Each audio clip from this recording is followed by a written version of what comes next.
హైదరాబాద్ నుంచి వెలంకన్ని చర్చికైతే స్టార్ట్ అయినా. నేను ప్రెజెంట్ సికింద్రాబాద్‌లో ఉన్నాను. ఇప్పుడు కాచిగూడ వెళ్ళాలి.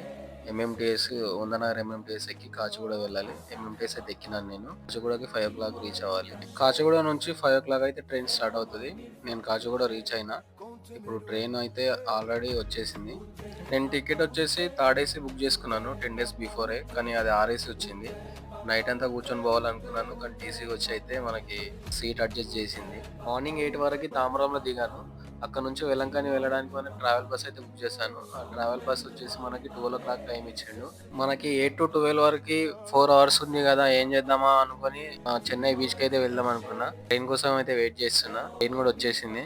Tambaram to Chennai beach local train ఎక్కి అలా జర్నీని ఎంజాయ్ చేస్తూ చెన్నై బీచ్ వరకైతే రీచ్ అయినా నేను. చెన్నై బీచ్ నుండి మెరీనా బీచ్ వెళ్ళడానికి నేను ర్యాపిడో అయితే బుక్ చేసుకున్నాను. ర్యాపిడో బ్రదర్ వచ్చేసి మనకి చుట్టుపక్కల లొకేషన్స్ అయితే చూపిస్తున్నాడు. అసెంబ్లీ గాని, మనకి అన్న మెమోరియల్ గాని, జయలలిత ఇంకా ఎంజీఆర్ మెమోరియల్ గాని, చెపక్ స్టేడియం గాని చూపిస్తున్నాడు. ర్యాపిడో బ్రో ఇంట్రెస్ట్‌గా చూపిస్తున్నాడు అని చెప్పి నేను కూడా చూసుకుంటా మెరీనా బీచ్‌కి అయితే రీచ్ అయినా నేను.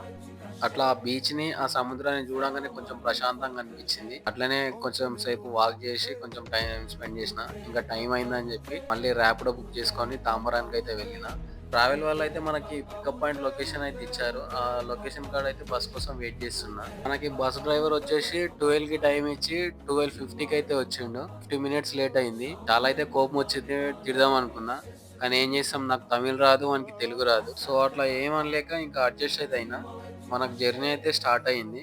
మనము వెలంకన్ని వచ్చేసి 9:30 10 వరకైతే ఎళ్తాము. మనకు 7 అవర్స్ జర్నీ ఉంటది. వెలంకన్ని రీచ్ అయింది. నెక్స్ట్ వీడియోలో కంటిన్యూ చేస్తాను. నెక్స్ట్ వీడియో కూడా చూడండి.